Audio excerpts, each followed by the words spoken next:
Jp24 আপডেটৰ নতুন এটি ভিডিঅ'লৈ স্বাগতম। বহুদিন পিছত অন্য এটা আপডেট লৈ আহিছোঁ। বৰ্তমান কথা পাতিব বিচাৰিছোঁ ৰাঘৱ, যিখন অসমীয়া চিনেমা দুদিনমান আগতে ছবিঘৰলৈ আহিছিলে। অসমীয়া চলচ্চিত্ৰ জগতৰ জনপ্ৰিয় অভিনেতা যতীন বৰাৰ ৰাঘৱ আৰু বহুতো পুৰণি শিল্পীসকল আছে, অভিনেতা অভিনেত্ৰীসকল আছে। বাৰু যিয়েই নহওক, এই অসমীয়া চিনেমাখন অসমীয়া ৰাইজে কিয় চাবলৈ যোৱা নাই? ইতিমধ্যে ইয়াৰে গান, প্ৰতিটো চিৰিজ আপোনালোকৰ ইউটিউবত বহুত ট্ৰেইলাৰ দেখিছে, ইউটিউবত ভিডিঅ' দেখিছে, বহুতে বহুত ধৰণৰ কমেণ্ট কৰিছে। কিছুমানে কা আন্দোলনৰ কথা কৈছে, বহুত আৰু যিয়ে নহওক আমি এতিয়া কমেণ্টবিলাক চাম। এজনে লিখিছে, স্বাৰ্থপৰ যতীন বৰাৰ চিনেমা নাচাওঁ, যতীনে ৰবিৰ পৰা কিবা শিকক।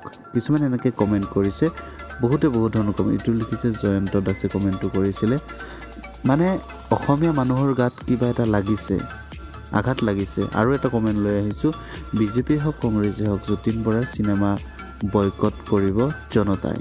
কা আন্দোলনৰ কথা লিখিছে, মানে জনতাৰ গাত কিবা এটা লাগিছে।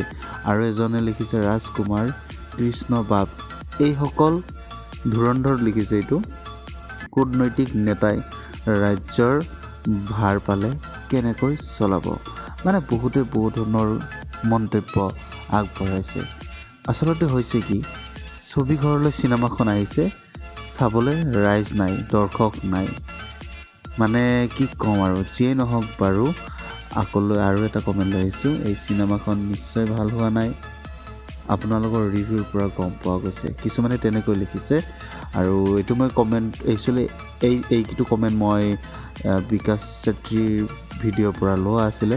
লিখিছে নেক্সট লেভেল বিকাশ দা, লাভ ইউ। আৰু লিখিছে ৰাজনীতি কৰা অভিনেতাৰ চিনেমা নাচাওঁ।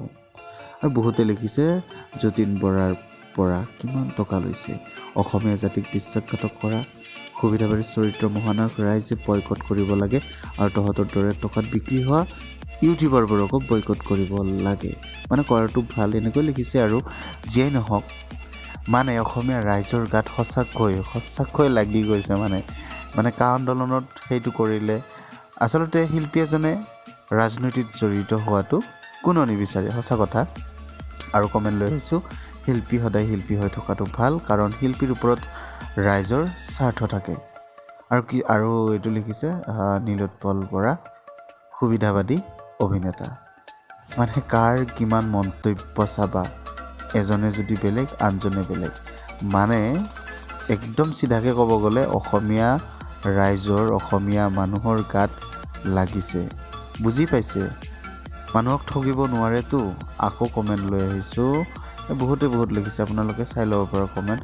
নায়ক হ'ব খুজি খলনায়ক গানটোৰ মানে কথা লিখিছে। এটা গান আছিলে নহয়, নায়ক হ'ব খুজি, এই গানটোৰ মানে কথাখিনিকে লিখিছে। মানে বহুতে লিখিছে। আচলতে শিল্পী এজনে, অভিনেতা এজনে ৰাজনৈতিক দল কোনো ক্ষেত্ৰতে জড়িত হ'ব নালাগে, যোগদান কৰিব নালাগে। শিল্পী এজনে শিল্পীৰ কাম কৰিব লাগে। ৰাজনীতি কৰা মানুহ বেলেগ আছে, সিহঁতে ৰাজনীতি কৰিব।